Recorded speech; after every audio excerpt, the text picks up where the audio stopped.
Hello folks, today we are doing a garage door installation inspection, and because they said they just don't think it's quite right. Well, the first thing I see is I got a C-clamp up here. A C-clamp that's actually holding part of my framing and spring work together.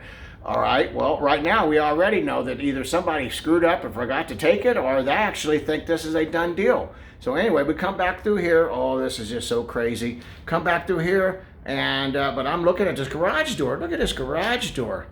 I don't even know what. I'm not even going to try to lift it. It's just that scary. But so I don't even know why they spent all this money on a garage door opener. You know, look, I got a garage door opener. But for what? And look at that. I got boards for windows. You know, because the neighborhood is so bad. But look at that right there. I mean, this is pathetic. This is not done. Literally not done right. But it's done on something that's not even safe. I'm not touching that garage door. Oh, that's crazy. Anyway, folks, thank you for watching our videos. Hit like and subscribe. Share with your friends. We appreciate all your support. Hopefully it's been helpful. Hopefully you don't spend this kind of money on this kind of crap. Thank you, folks. Have a great day.